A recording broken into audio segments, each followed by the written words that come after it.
And we're back to learning Affinity in the year, day 74. Let me show you how you can install new fonts. So as I've said in the last video, the fonts that you can use are the inbuilt fonts, but they're not inbuilt in Affinity. They're inbuilt to your system. For example, you might not have blue water. I've got that installed from a website called dafont.com.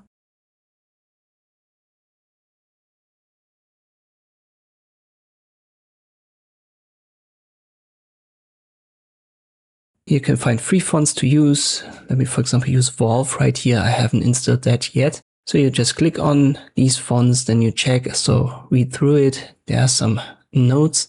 Sometimes it's specified how you can use these fonts. It's usually free for private use, but commercial you have to check. So if you're working on client projects, be careful to read through the notes. Once you've got it downloaded, you need to unzip it. So it's usually a zip folder, extract it all.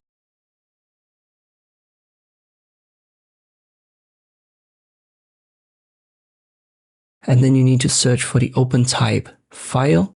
Here are two. One is for italic, the other one for regular. Just double click on the OpenType file. It opens the specific menu that you need. You can print it and install it. Just use the install option, and then this Valve regular font will be installed on your system, and you can directly use it right here in Affinity.